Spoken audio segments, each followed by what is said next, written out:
Welcome to Nasdaq TradeTalks. I'm Jill Malandrino, Global Markets Reporter at Nasdaq.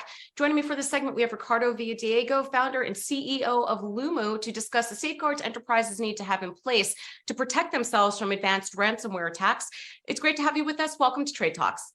Thanks for having me, Jill. You got it. Tell us more about Lumu. Well, Lumu is a cybersecurity company that helps enterprises to manage cybersecurity more effectively by identifying the threat actors that are lurking in their networks and responding to those threat actors automatically by orchestrating defense with their current cyber defenses in place.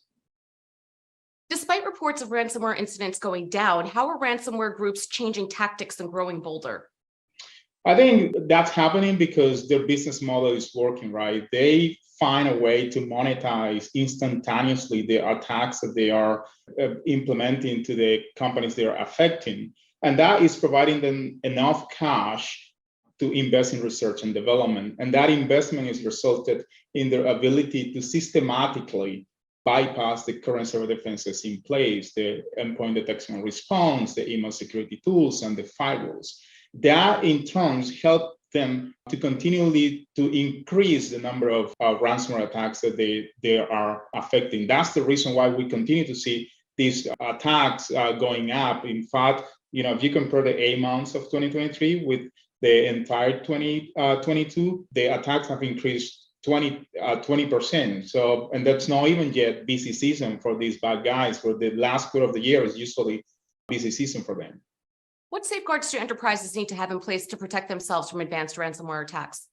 I think, as I mentioned before, these guys have been very effective bypassing the current cyber defenses in place. So companies, number one, have to make sure that they identify cyber risk as business risks. What bad guys are doing when they materialize one of these incidents, they're effectively putting pressure to the business. They are affecting the businesses as a whole. So the management of these companies have to ensure that cyber risk is treated as a business risk. And because of that, and they need to add layers of visibility in their networks. They have to stick to the fundamentals in cybersecurity. In cybersecurity, if my company is contacting or attempting to contact infrastructure that's controlled by cyber criminals, the end result is going to be catastrophic. So they have to add that layer of network visibility that helps to identify threat actors in their networks and respond automatically to those threat actors.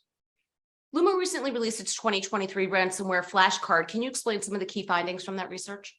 We track this threat year after year, and what we found from this report is that there is this belief a ransomware incident happens out of the blue, and that's not the case, right? There are specific signs in the network. There's a direct correlation of things that we see in the network 3-4 weeks before a company is attacked. We call that precursors of ransomware. When we see a network of a company that we are monitoring, and that company is exhibiting these precursors of ransomware, the end result 3 weeks after or 3 months after is going to be a ransomware incident. And also the most prevalent precursors of ransomware that we're seeing are Emotet, Cagbot, in some cases, bit ransomware. So those different elements, when you see in the network, they will, without a doubt, result in a catastrophic impact.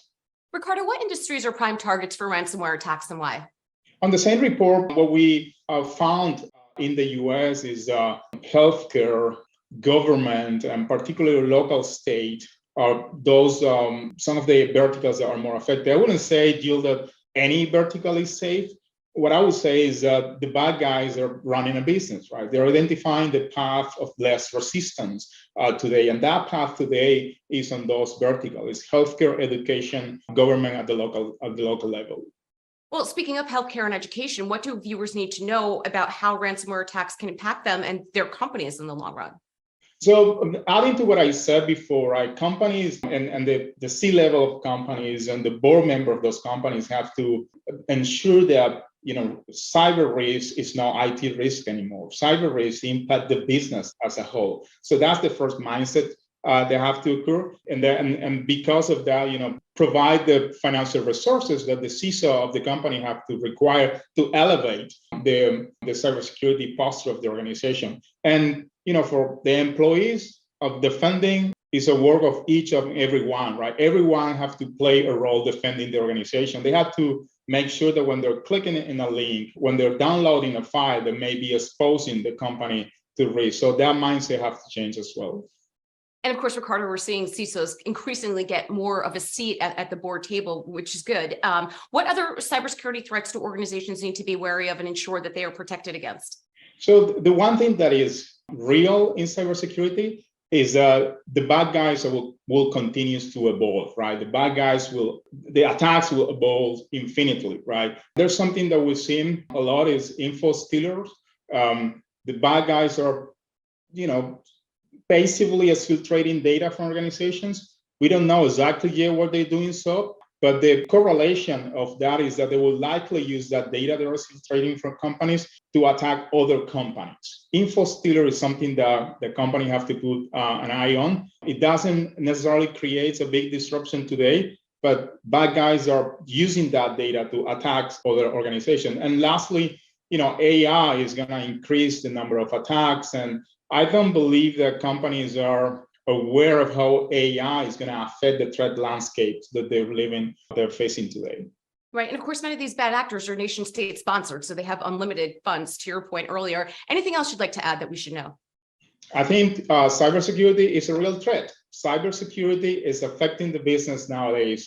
Let's make sure that we, as a whole, come together to defend our companies and our country. All right, Ricardo, we appreciate the insight. Thanks for joining us on Trade Talks. I'm Jill Malandrino, Global Markets Reporter at Nasdaq. Thanks for having me, Jill.